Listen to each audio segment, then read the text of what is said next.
Hello, everybody. Let me bring this down here so I don't look like I'm looking up all the time. Woo, my hair. All right. Oh, my. I'll just cut my hair off. Huh? How's that? I haven't been to the barber yet. Hello, Larry. Nice to see you. Hello, Kevin. Um, hello, Sean. Are you back, Sean?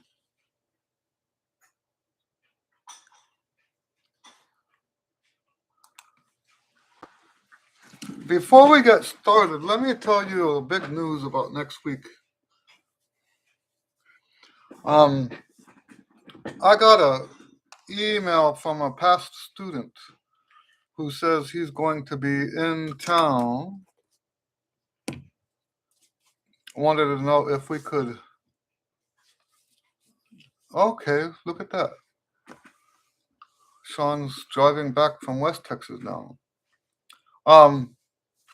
Yeah, he wanted to know if we could get together, and I said, well, and we found a time. It was going to be Friday, and I said, well, if you want. He asked me what time. I said, well, if you want, you can come and be part of the Q and A.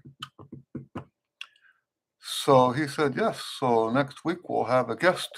Now, the reason I asked him to do this, I consider him, and you guys know that I've got some not famous, well, some of my students are famous, but I've got successful students. But I'm going to tell you, the students that I consider to be the most successful are the ones that decided not to go into music. And I get emails from, like this student that I'm talking about.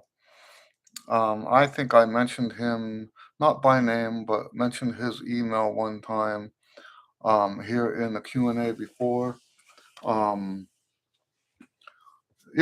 people take what they learn in the lesson and make it work for their whole lives and for the music too,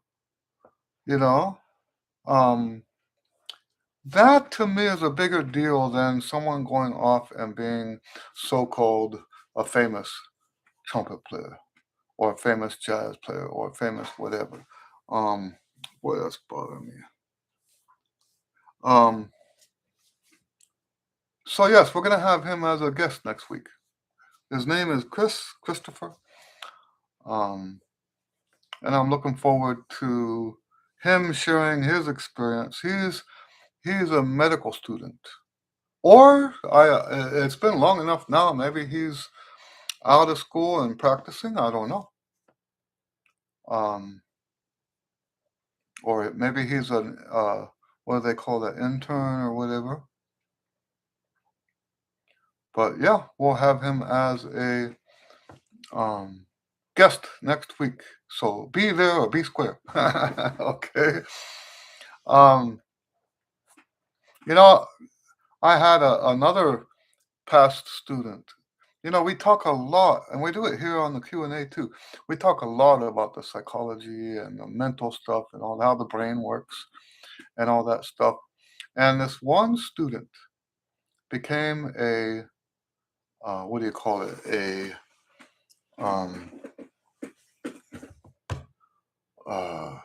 psychiatrist. And he wrote back to me one time and says, "Hey, Eddie, everything you taught me about how the brain works is what we're learning in school now." Huh? How cool is that? Um, yeah, I told him in my response to him, I said, yeah, I didn't make this stuff up. This wasn't just something I made up. Um, I love reading about the brain and how it works. I love it, especially in the context of how we use it to play the trumpet, especially in that context. Um, anyway, let's start with a question. Anyone got a question? Sean, you don't have to ask a question unless you've got somebody else driving.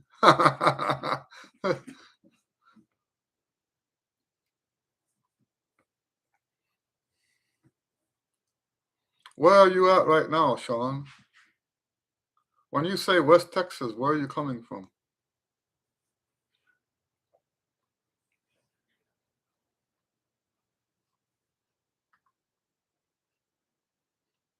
Any questions? Hello, Karen. Merry Christmas to you, too. Anyone want to start with a question?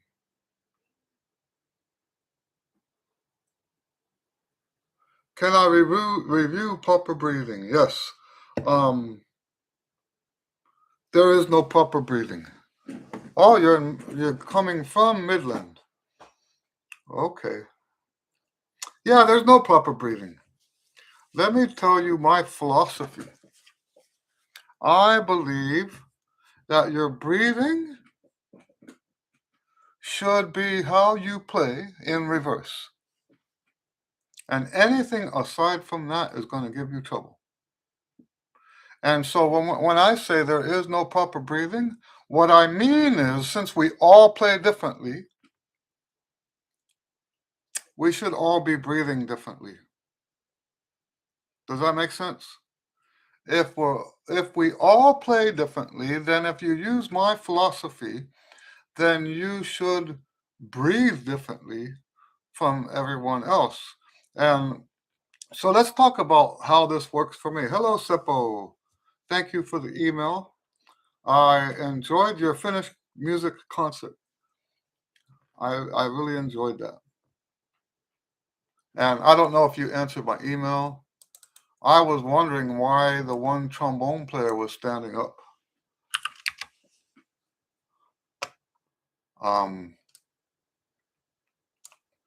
Just out of curiosity, not a criticism or anything like that. Just curious about why she was standing up like that. Was it yeah, I think it was a woman. Nice band. The band sounded good.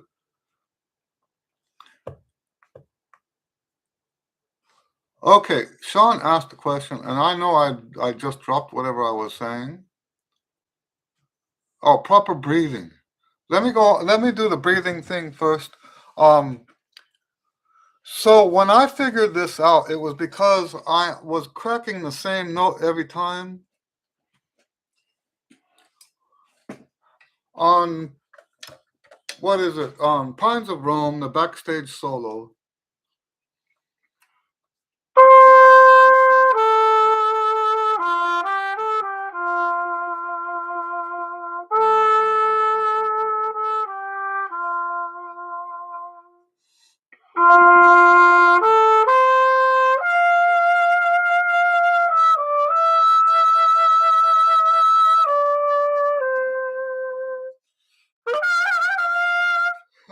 Every time I got to that note, it would crack. Not that bad, but it would crack.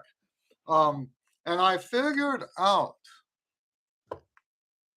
that the reason it was cracking is because I was breathing, quote unquote, the right way. And what is the right way? Well, that depends on which teacher I had at the time. The last thing I was told, and this was not by Dick Schaefer, so let me clear that. The last thing I was told about breathing was that you should stick your gut out as far as possible. Right? That way you get the maximum amount of air in. And I thought, that's why I'm cracking the note. When you breathe like that, you introduce a degree of chaos. And now you've lost control. And it's okay if that chaos happens right before an easy note to play. And I'm not suggesting G is a hard note, but the body tension that created, and you guys hardly ever hear me talk about body tension, right? But because I was breathing like that, my body was not in a position to create a centered note from the beginning. So I figured out that if I kept my abdomen firm, I would never crack that note again. So when I breathe, this is still firm. I'm not pushing this out when I breathe. I'm not doing that anymore. I don't do that at all. If my abdomen is firm when I play, then it's going to be firm when I breathe too. So yes, I went to the mirror and I studied what does my body do when I play, and then when I figured what that was, I started breathing, just doing that in reverse. So how would you do my method? Not my method. You can't call that a method because everyone's going to be different, right? What do you do with my philosophy to make it work for you? You have to study how you play. You have to study what it is that you do physically to play and do that in reverse to breathe. That only makes sense, right? It only makes sense. How everything else we do in life, that's how it works. Okay, so that's my take on quote unquote proper breathing.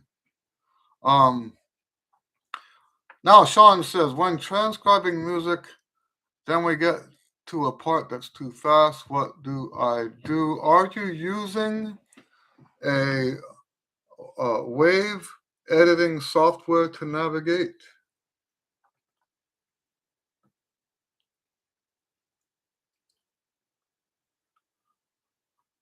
Are you are you using a wave editing software? If you're not, that's what the answer is. If you are, then yeah.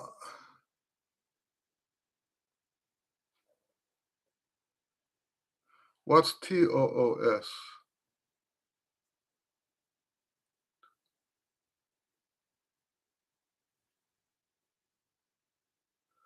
So Sean, are you using a wave editing software for navigating the music when you transcribe?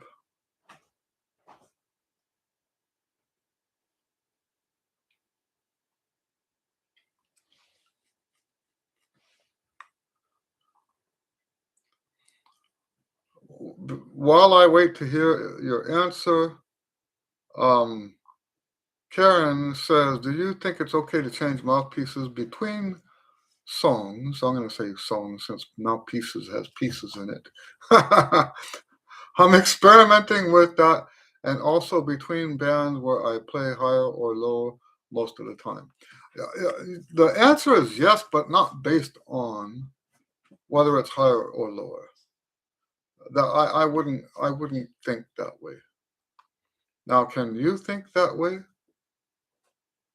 Um, I don't have a problem with it. I just don't think that way. Um, for me, it's about how bright the sound has to be. And yes, I do change mouthpieces. It's just not for that reason. And I do change sometimes in the middle of a song, for that matter. It's rare. In fact, changing mouthpieces in the middle of a concert is rare for me. But I've done it. Just never based on how high it is.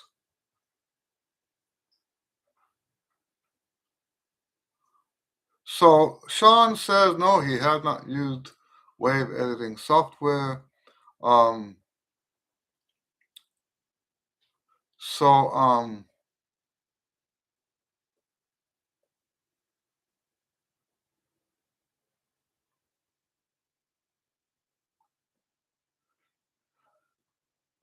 yeah, I'm still not sure. So yes, that's how my answer to the transcribing stuff that's too fast. It's not too fast if you use the wave editing software to navigate. Let me show you what I'm talking about.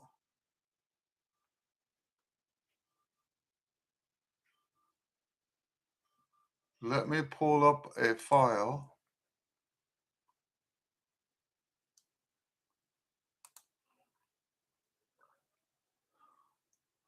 See if I can find a wave file to work with here.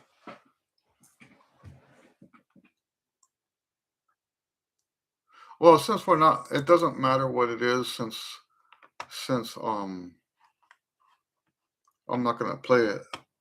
So let's share screen.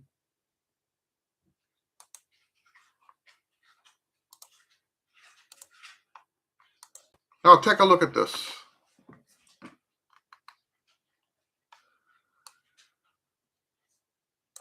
If this is the part that's going too fast, I can zoom in and just listen to one note. Now, if it's too fast and you're just hearing one note, you might not be able to hear it. It might just sound like boop, boop. And maybe like that, you wouldn't hear.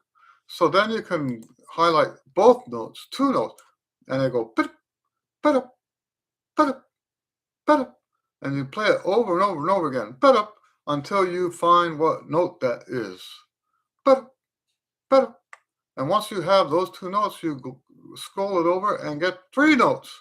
Ba-da-da, ba-da-da, ba-da-da, ba-da-da. When you have that, you add another note. Ba-da-da-da, ba-da-da-da, ba-da-da-da. And that's how we figure out the fast stuff, is by isolating it. See, what happens is if you keep starting back here, whatever threw you off here, causing you not to hear it here, is still throwing you off. You want to have a way to get rid of all of that. So you come here, you highlight what you want to hear, and click play. Now, when I say use wave editing software, there is a feature up here where I can slow the music down. Do not do that. Do not do that. I don't think there's any benefit to that. Use the navigation approach first so that you can isolate the notes.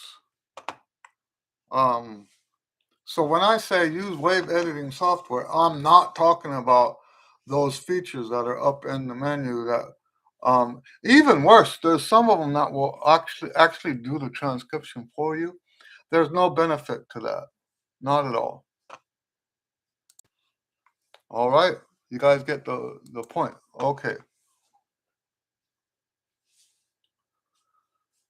So, Sean, I still don't know what you mean by what do you think about how-tos? A reading in first note articulation. I don't know. I don't know what that means. Karen says, now that the Christmas concerts are over, I've been doing more of your exercises and music. I love your 40 trumpet player duets book. Wonderful. Wonderful. I'm glad you like it. All right, Karen says, okay, the Bach 3C is mellower than the Bach 5MW, which is brighter. I'll think about which sound I want. There you go. Seppo says, on changing mouthpieces, if the parts are really low, would you recommend to switch to a bigger mouthpiece? For me, the really low and long F sharps, low Gs, or even consider an instrument change. So, you know what I experimented with, and I actually prefer this now? Because what I have done is, you know how I do those multi-part recordings, right? That was the logic that I had at first, was that the bigger mouthpiece for the bottom parts. No, that's not how I do it. Um, I actually like the way it sounds with a more shallow mouthpiece on the bottom and a darker mouthpiece on the top. Now, how is that? Um, I don't know why it sounds. I don't know why it sounds better to me. Um, you know what's funny? The first time I figured that out was my arrangement of what's it called? Yesu, Joy of Man's Desiring. That's that one that goes bo bo bo be doo doo dee doo doo dee doo dee. I wrote an arrangement for brass quartet long, long ago. We did a recording of it. I put in the ostinato. I think that's called an ostinato. You know, bo bo doo be doo doo dee doo doo dee doo dee. I put that on the flugel part, and I put the trumpet part on the hymn itself, right? So that's what that is, right? I don't know if you guys know that. It's actually a hymn that has an ostinato part over it. So the hymn goes, and I don't remember the exact key.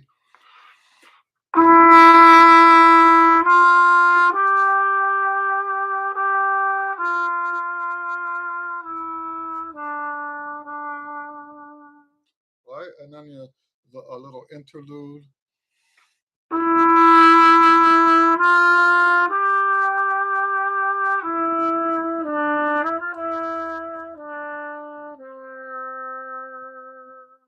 Right. That so I put that in the trumpet part, and what was really cool, the other trumpet part, right, as opposed to the flugel and the ostinato. What was really cool is that the solo part never got buried, but the hymn came out in the recording, thanks to that more brilliant sound in the trumpet part. And so that was the first time I had that. And then more recently, I started switching. So you guys know I've got that what's he called? Pudgy, the pudgy trumpet, right? And I've done quite a few of the hymns on that. But what I just discovered was to have that same full sound on the second part didn't work. Not for what my ears hear. So it's nice. Once again, that's almost like a flugelhorn anyway. It's nice to have that sound as sort of the solo sound and a more brilliant sound underneath. Now, let me clarify this. When we're talking about mouthpieces, I don't change rim size. And I don't even teach that because I've never experienced it myself except for with certain disastrous results. So I don't teach, I'm not saying thou shalt not. It just doesn't work for me. It doesn't work to change rim diameters. So I can't tell you about that kind of switch.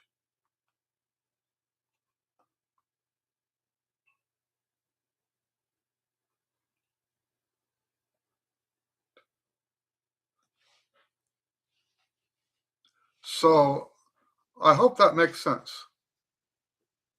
So no, I would not personally change to get the low G's or F sharps.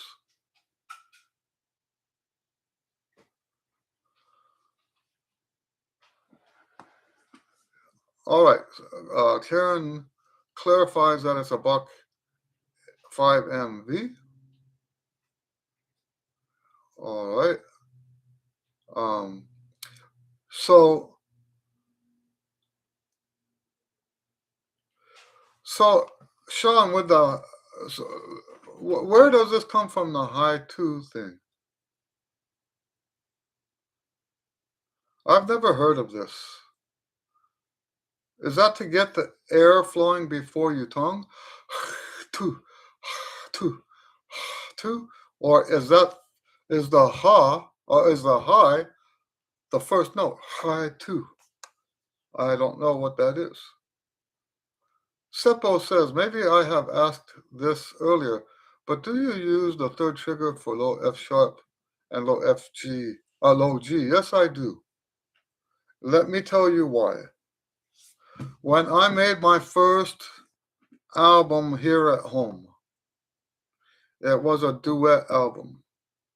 You can hear it online. It's called Vintage Trumpet Treasures. Eddie Lewis, Vintage Trumpet Treasures. It comes up all over the place. Um, And I realized that all of my notes below C, when I was doing that recording project, all of my notes below C were flat.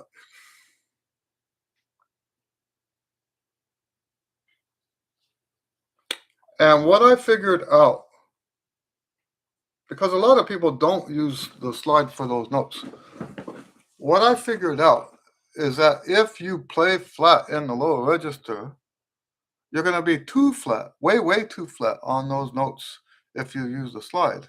The answer to that is not just stop using the slide, because that's a terrible sound.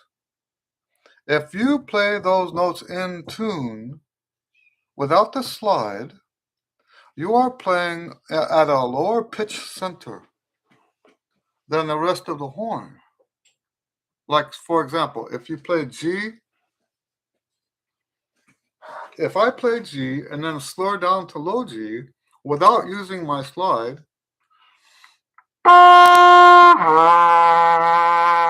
and put it in tune by playing flat, it's going to have a different tone. Whereas if I use the slide,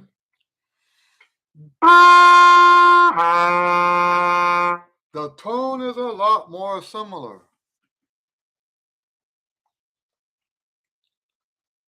And we want, when we get from C down to low, everything below C.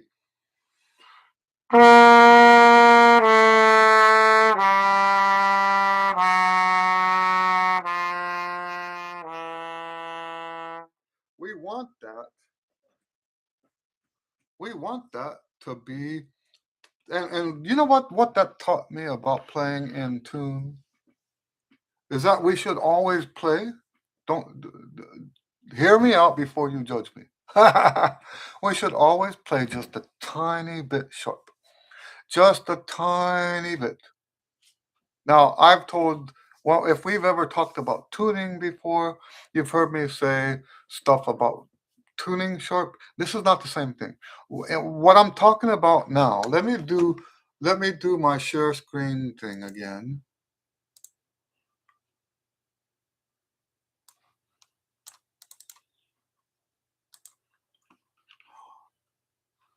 Let me show you what I'm talking about. So, every note has a preferred, let's say this is the frequency of your buzz. Every note has a preferred resonant frequency that will make the horn resonate. That's what gives you your most beautiful sound. So for the sake of using a note that everybody knows the frequency, let's use A440. Everybody knows that note, right? What I'm telling you is that to play in tune, we should push every note up about one. It should feel like about one or even 440.5. just a fraction over what that frequency is. We don't want to go out of resonance. But why do I want you to do that? Because if you don't do that, you're going to be down here somewhere.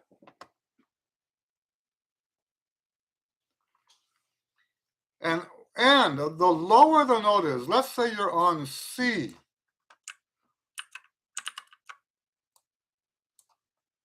Now we're looking at more like this. Let's say we're talking about low B flat. Now you're down here somewhere.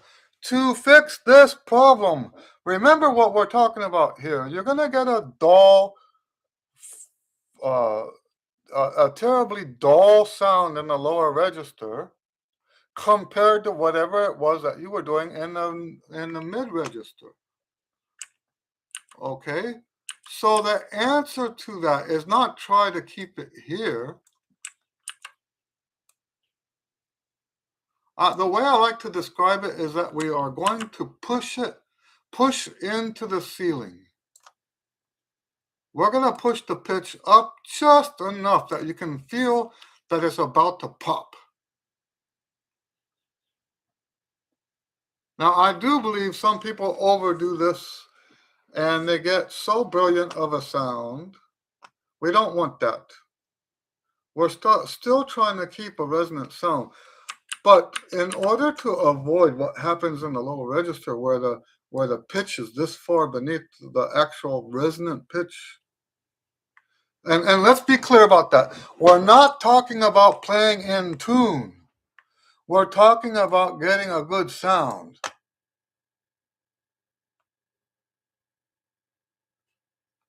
We're not talking about playing in tune. We're talking about playing in tune to the trumpet itself, which is how you get a good sound. Playing in the middle of the resonant pitch is the mechanism for getting a good sound. That's part of the reason why we do lip bends, so that we can accustom ourselves to where that pitch is. That's part of why we do that exercise. Is to it's just like the strings, right? The strings bring the pitch down. When the strings tune, they loosen the string first so that they can bring the pitch back up into tune. You cannot loosen it into tune. You have to bring it out of tune low and then back in tune, coming back up. It's the same thing for us when we do those lip bends. Okay, so we want all of the notes from C down to be pushing up into the ceiling. And that includes the low F sharp and the low G. If you don't push it up, the note will be flat. Unfortunately, that's just how it is. All right. Karen says, I'm getting a lot of positive feedback on your Angels We Have Heard on High. Well, thank you for sharing it like that. I'm glad people like it. I'm glad you like it. Yeah, so Karen says, every mouthpiece I have has a different rim diameter. I think that's okay if it works for you. I do think there is benefit to finding the rim diameter that works best for you and then getting the other cups to match that.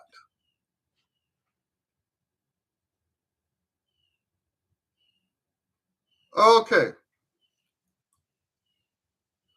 So Sean tells me what he's talking about is a breath attack. We call that a breath attack.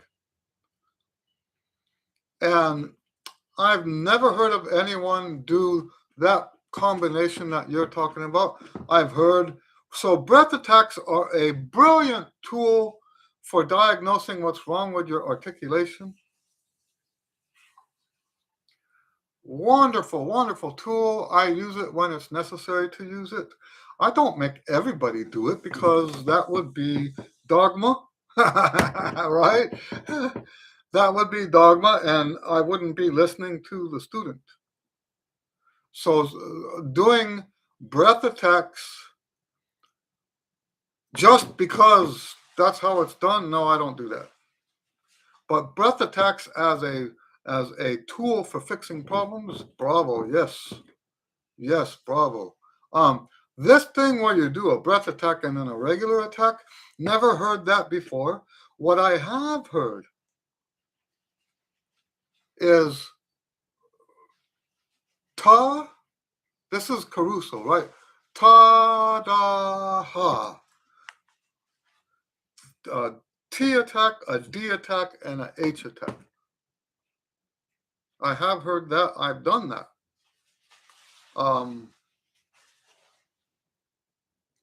So for whatever reason you might be doing it, I don't have a problem with that.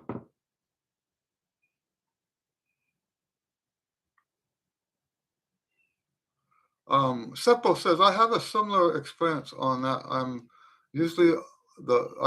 I normally use the third trigger, but my top level players often teach not to use triggers for the low G or F sharp.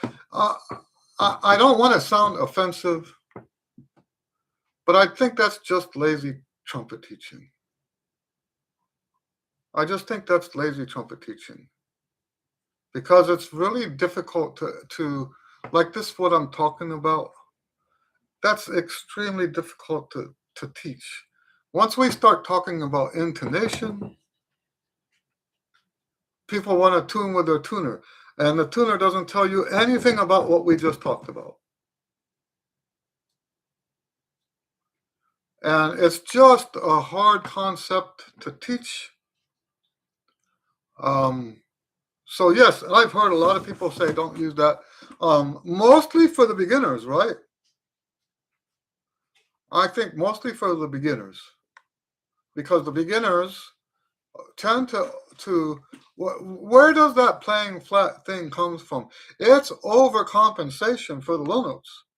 You are overly compensating. You're playing middle register, middle register, middle register, going down to low notes, and you overdo it, which is a natural response. And most people, that's how they play. They overcompensate for the low notes.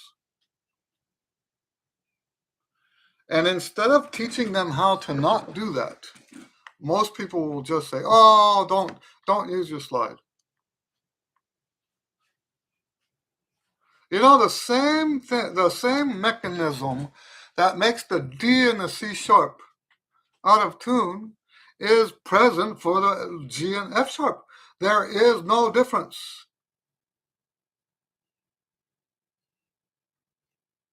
There is no difference. So yes, I just consider it lazy teaching. Or ignorant teaching, right? Maybe they just don't know. Maybe they have some other explanation about why the notes are so low, so flat. I don't know. I can't speak for other people. And maybe it's wrong for me to say it's lazy teaching. What do I mean by lazy teaching? It's a quick fix. It's a quick fix for the problem, and it's the kind of fix that will prevent you from ever fixing the problem. You'll just have a muffled, dull sound every time you play below the staff. Sean says, just heard another trumpet player on an interview say that's how he was taught to keep the throat open using ha breathing and ha breathing in, and then 2 was the first note.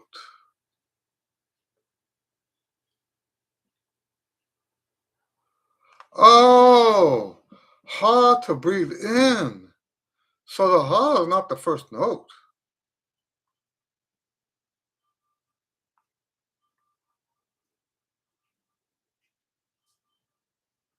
I see. Well, you know, doing ha. Well, why would they say ha if they're breathing in? That would cause all kinds of weirdness.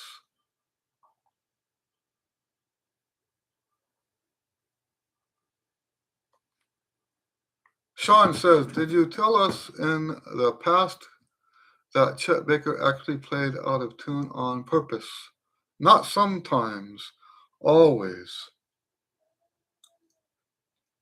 So let's go back to that graph that I showed you.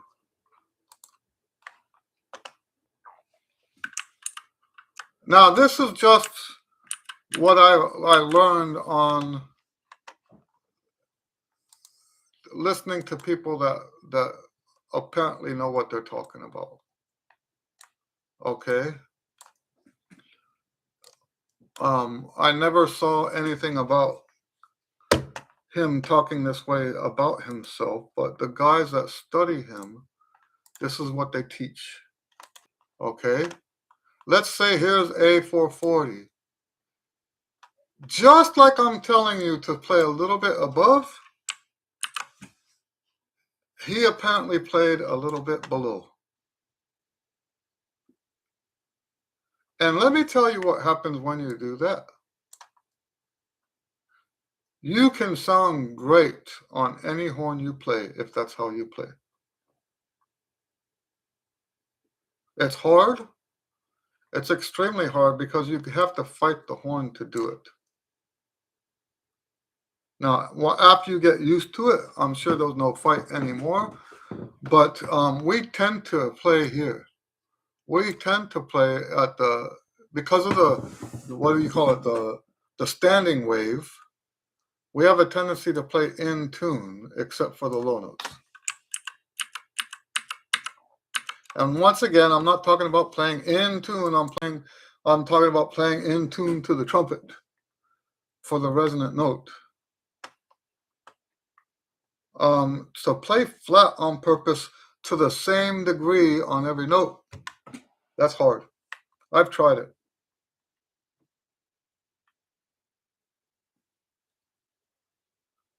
Karen says, can you give example of keeping the same rim diameter with the different cup sizes? Yes. The best example is if you stay inside a brand. So there's the 3C, there's a 3 without a letter on it, there's a 3D. I'm sure they've got a 3MV. Now, with the Warburtons, let me grab a kit.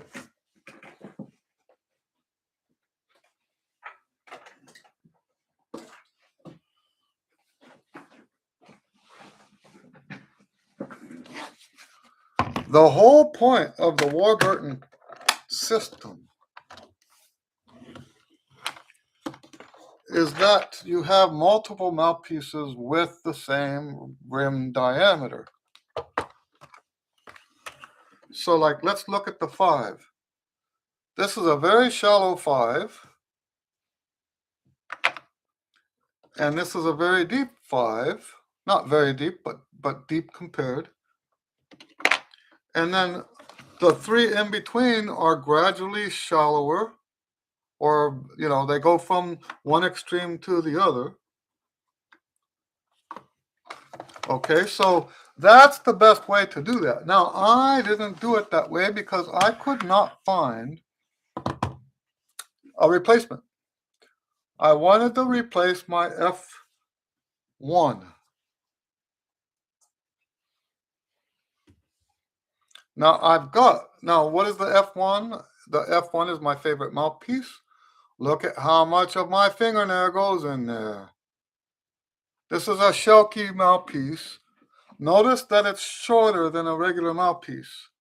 It almost looks like a cornet mouthpiece. Okay, and look how deep it is. You can see, let's go that way. You can see my fingernail. Now you can't. Okay, that's a deep mouthpiece.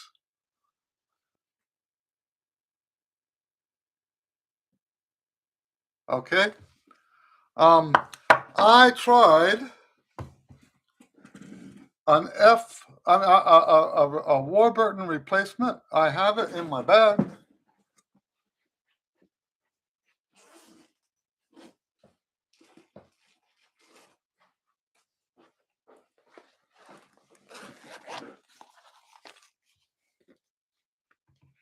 Here it is. And I even bought a shorter shank, a C10 star. So it's physically it almost looks the same. It's got the same deep mouthpiece. What is the problem then?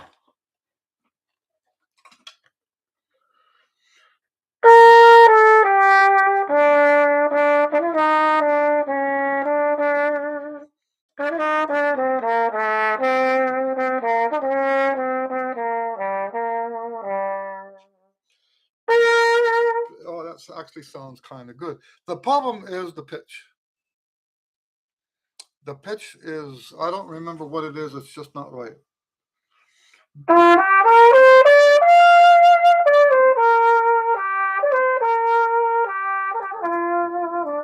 Anyway, so if we compare that to this,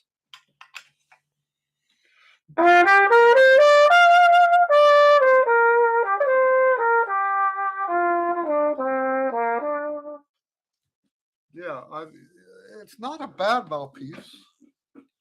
It's just not. It's not to the point of replacing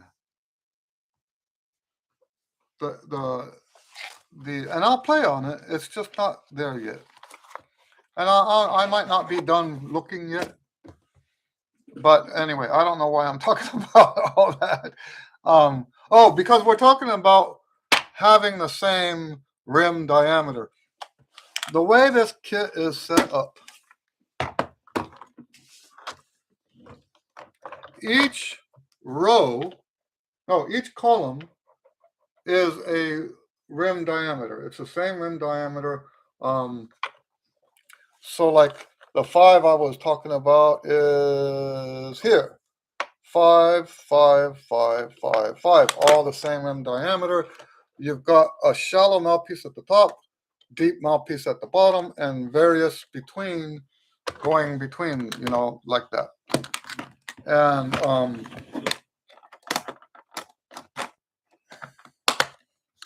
so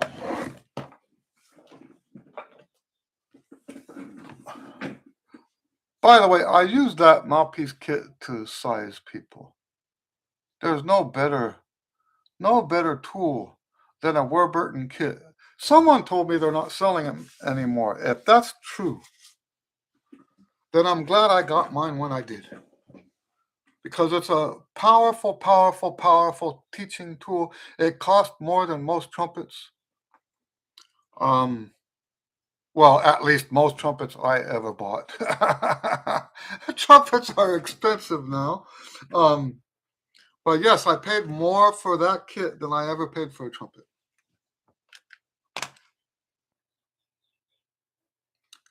So like I said, I use it to size students or size people. I've had one person come in so far that wanted to get sized.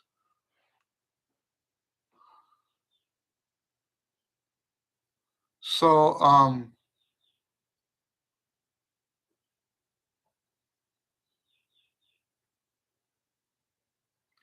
can you give this is okay, I already said that. Seppo says when playing below the staff, low G, F sharp, on trumpets like E flat or F trumpet, I have noticed that there is the need for using the trigger. Are the modern B flat trumpets built to compensate this? No, I don't think so. That's what we've been talking about. We play like that as a way of overcompensating. It's not a good sound. Seppo says, I was me. The Warburton set was not available to. Oh, that was you that said that. The Warburton set was not available 2 years ago when I checked. Okay.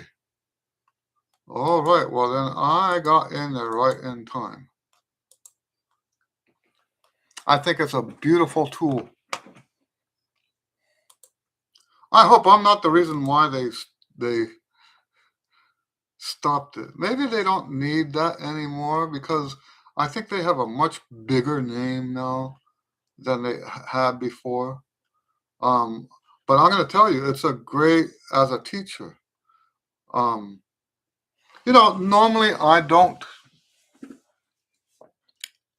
even ask students. I had a student this week sent me an email, asked me what do I think about getting a different mouthpiece. And I asked him, I don't even know what mouthpiece you play on now. This is a relatively new student, 4 or 5 months that he's been taking lessons, and 4 or 5 months never asked him what mouthpiece he was playing on. So I'm not mouthpiece centric in my teaching, but it sure does help to have a kit like this when there are mouthpiece problems. And let me tell you what I look for in mouthpiece problems. Well, for one thing, if they're playing in the red, a lot of times the reason why a student goes to the red, you know what I mean by playing in the red. Now, my definition is different from someone that had a video on YouTube. My definition is different. She showed somebody that was quote unquote playing in the red that was not playing in the red. So my definition is that you can see when you play in the red, you can see the pink part of the lip over the top of the mouthpiece. And we're looking, well, more important than having it, looking at the outside, we want to use a visualizer to see what's on the inside.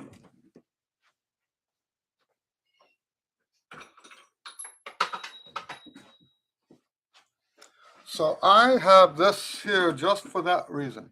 Now my beard is kind of long and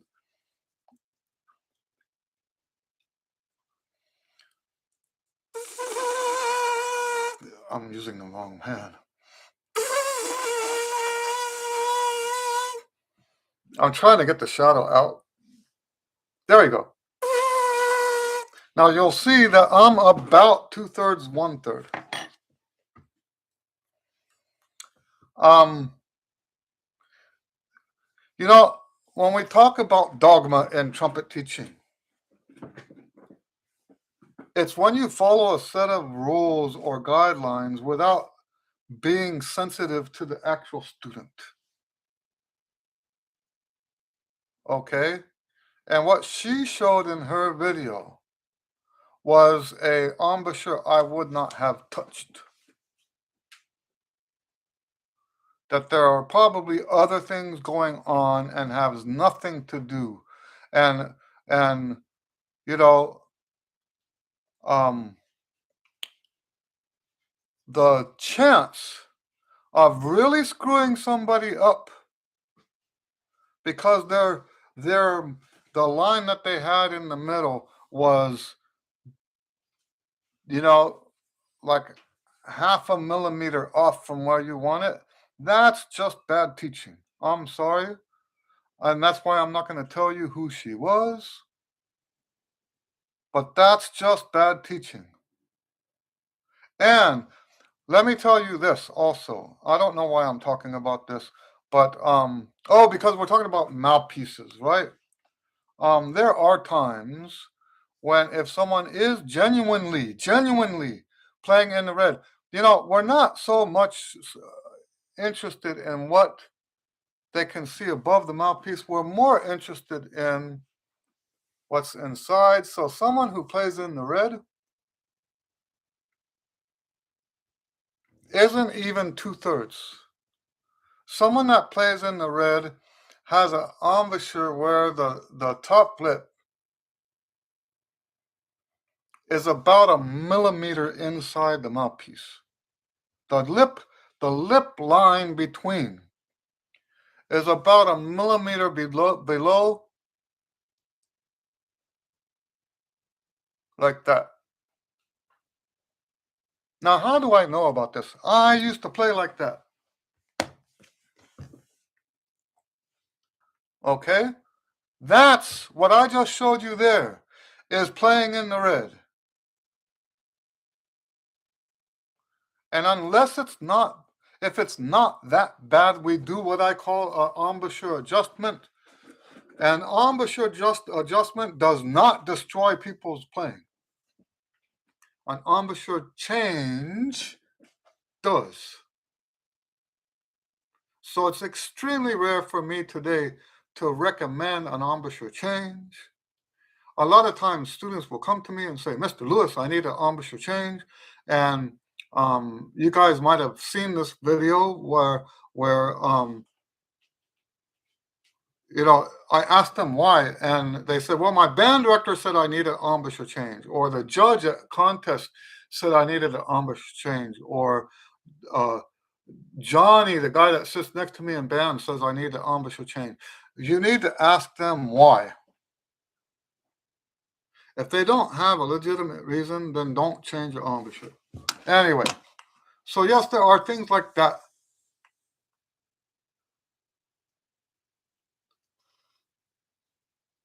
Oh, Larry says Austin Custom Brass has a similar kit. I think that's what you're saying.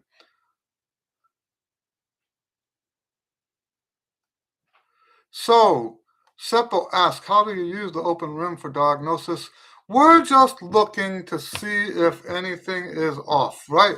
So the most preferred ratio is 2/3, and this answers Karen's question, 2/3 on the top and 1/3 on the bottom. That's the best ratio. But we're happy with anything that goes from about 1/2, 1/2. We're happy with that if it works for them. And we're happy with 2/3, 1/3. And we're even, I've had some like upstream players that had 2/3, 1/3, 2/3. That's even okay if it works for them. What we're looking for when we look in here, the first thing we're looking for is that other embouchure where it's like about a millimeter or 1/2 millimeter of top lip. That's a known problem. And usually when I have the students do the visualizer, it's to look for that. I don't just go by the outside appearance. It's to look for that, because that is a problem. Now, what else can we look for?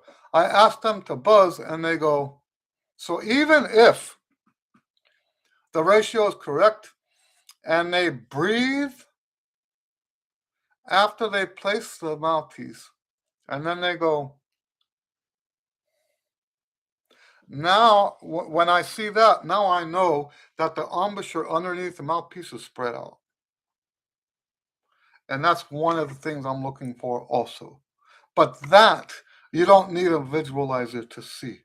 You can see that they're doing it when they play. They put the mouthpiece on, they breathe like that, right? They breathe with a smile. You know how we say today in modern trumpet playing, don't use the smile embouchure? If you breathe like that, you're using a smile embouchure, just nobody can tell. We call it a spread embouchure. I didn't know that's what that meant in the 90s. But yes, if you breathe like that, and then play, your mouthpiece is holding down the lips, and the lips can't return to their position, and that is another known problem. That's another known problem.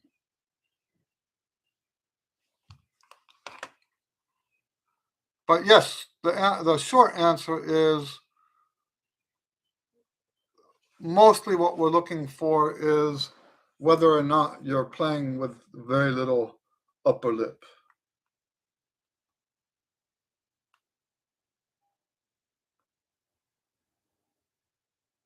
Is it good?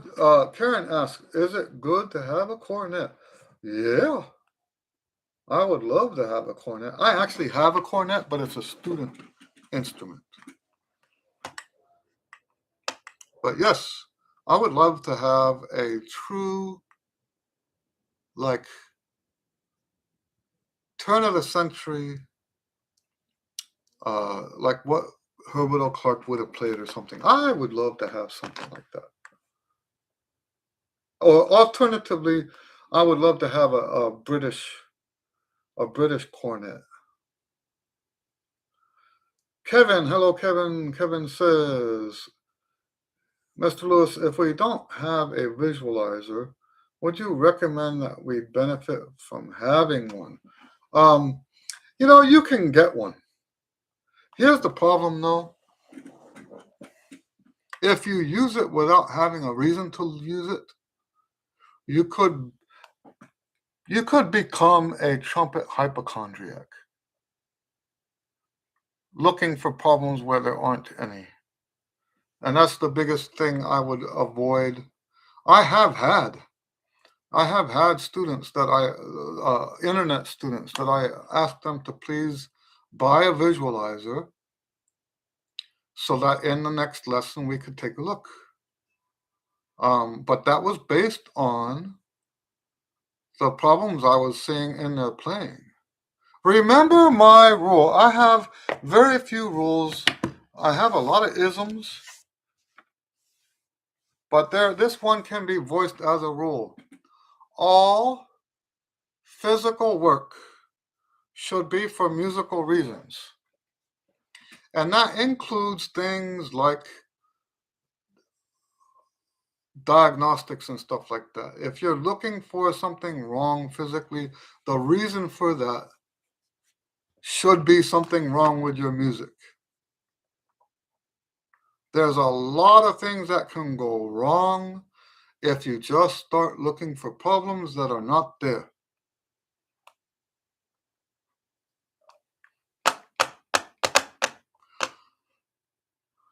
Seppo says, thank you. I have a visualizer and a pupil who is brilliant but needs some change.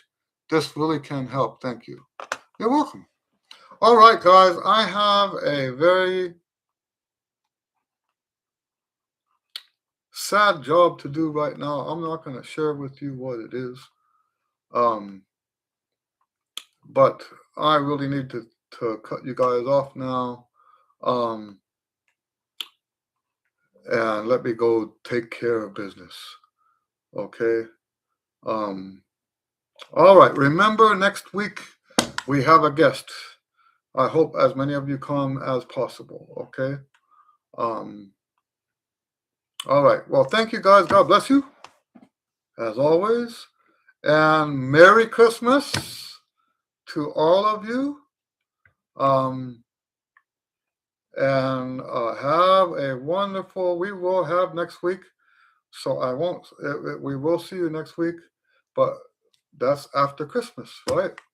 All right. We'll see you next time. Yeah. Okay. Bye.